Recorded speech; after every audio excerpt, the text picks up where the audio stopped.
In the scorching Mexican sun, as Sergio Perez's car soared into the sky at turn 1 of the Mexican Grand Prix, the collective gasp of his devoted fans echoed through the air, a symphony of emotions too raw to contain. The beloved hometown hero, daringly attempting to seize a lead, instead found himself crashing into the runoff. In an instant, his race evaporated, leaving hearts aching and dreams shattered.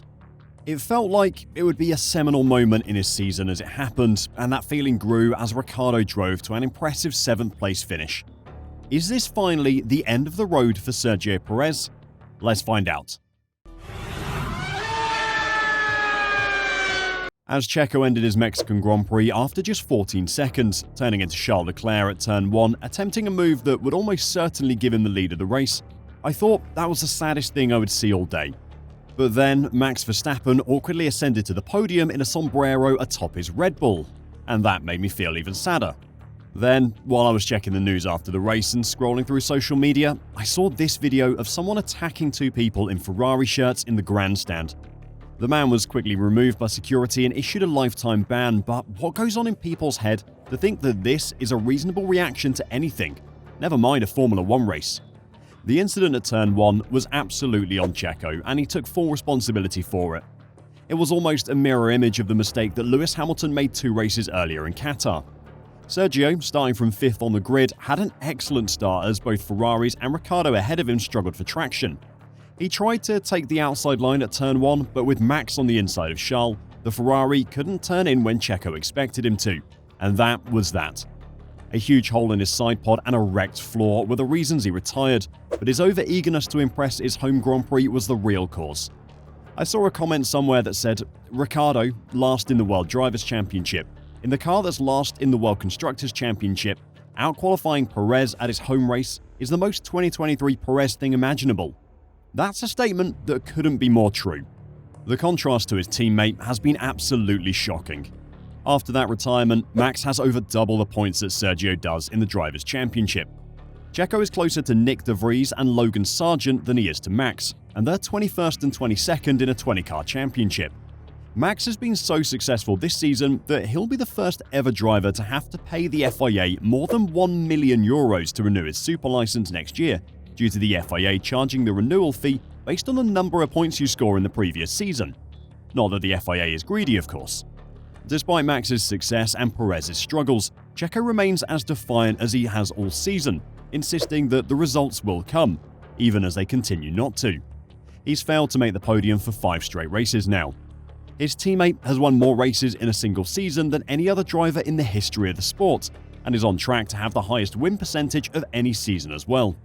It's sad really, because a brief but illusory appearance of a challenge to Red Bull teammate Max Verstappen for the title has degenerated into a downward spiral, out of which Perez seems incapable of dragging himself. And that has led to increasing pressure as questions swirl about his future at the team. Standing in the cool-down room before the podium ceremony, Lewis Hamilton watched the first corner crash and knew immediately who was to blame. "Where's he going?" Hamilton said as Perez turned in, with Leclerc and Verstappen packed tight on the inside. "F, he did me in Qatar," Hamilton said. Publicly, Red Bull have always been supportive of Perez. Well, most of them anyway. Nevertheless, Horner has been talking about the need for him to recover his form from earlier in the season. He has said they know what Checo is capable of, the implication being he has too often not reached that bar. And he has talked about their desire to finish 1-2 in the Drivers' Championship, something the team has never achieved before. That result looked in the bag after Hamilton failed to score 2 races in a row, but Perez's crash on Sunday, coupled with an excellent 2nd place for Hamilton in its Mercedes, has brought the gap between the two down to just 20 points with 3 Grand Prix and a sprint race to go. Horner, for his part, continues to insist he believes in Perez's quest to give the team the 1-2 they want in the championship. He has 3 races now to convert that 2nd place, Horner said. There's 20 points between him and Lewis. He has had some issues and misfortune, but we still believe he can do it. He's a tough operator, and that's why he's in the car. He'll brush himself down and turn it into motivation. He will have the full support of the team to achieve something we've never done before. And if he can't, will he lose that support and his seat next season too? It's not as binary as that, Horner said. You have to look at the circumstances and so on. Checo has an agreement with us for next year, and it's our intention for him to be in the car in 2024. We will give him all the support we can to ensure he finishes second. But there is no prerequisite that if he doesn't finish second, you're out. Any other season, Checo might be much safer, but this year is different. AlphaTauri's gamble on Nick de Vries failed, and Daniel Ricciardo got a chance to restart his career. Christian Horner is a very vocal fan of the Australian driver, and in Mexico, Daniel gave him something to think about. Ricciardo was the star of qualifying by claiming fourth on the grid at the Autodromo Hermanos Rodriguez, narrowly behind the two Ferraris and Max Verstappen. Although he was unable to stay in the top 5 due to an ill-timed red flag, Ricciardo clinched a huge result for AlphaTauri in 7th, its first point since his return to the Faenza squad in the second half of this season, and his subsequent injury layoff. The qualifying performance was particularly impressive, but this was just one race. Pierre Gasly said after qualifying that the AlphaTauri have a special strategy for the track, one that gives it a benefit over rivals, with data suggesting that while the AT04 was lacking compared to rivals on the straights, it is particularly strong in corners. AlphaTauri have historically been strong at this track, and if Daniel is going to usurp Sergio at Red Bull during the off-season, he's going to need more than one good result. Let's also consider the performance of Yuki Tsunoda, who had an unfortunate weekend due to car issues in qualifying and an engine penalty.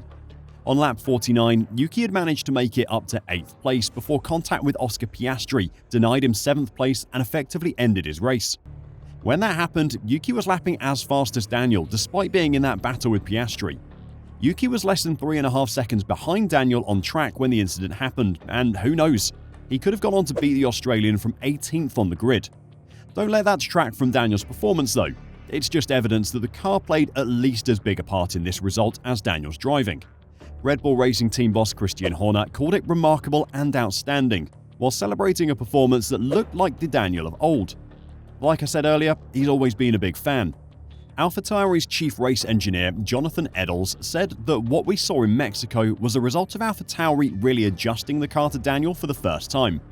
The driving style is different, and not only from the mechanical or aero platform, but we know the Pirelli tyres are quite sensitive. The way he drives, we can see different tyre temperatures, different tyre temperature balance. We're not talking big numbers, it's not massive, but we can see the differences in the way he drives. And he makes the lap time in different parts of the corner, therefore he exposes different weaknesses to, say, Yuki does. He drives it in one way, Daniel in a slightly different way. So we just need a slightly different setup direction for him. This might be a problem if Red Bull do make a swap in the winter. Red Bull build their cars in a way that only Max Verstappen can really make the most of.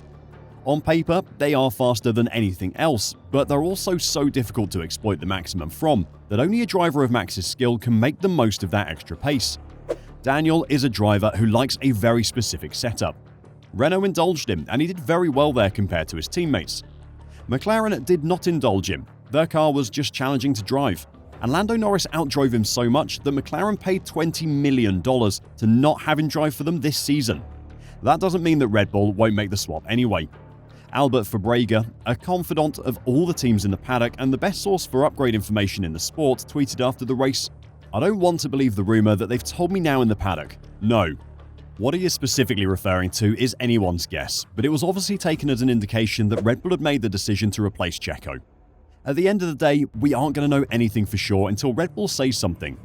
Checo actually performed pretty well in Mexico until that Turn 1 incident, and as Lewis Hamilton proved 2 races earlier, literally anyone can make that mistake. But it is the points that matter to Red Bull more than anything, and at the moment, Perez is not scoring enough to keep Red Bull happy. If Daniel Ricciardo is given that second seat at Red Bull for next season, there's nothing to say he won't suffer in the same way that Checo has this year, but that might be a risk that Red Bull are willing to take. Was this the final straw for Red Bull, or do you still think that Checo can hold his spot for next year? Let me know your thoughts in the comments down below, and until next time, drive safe and bye for now.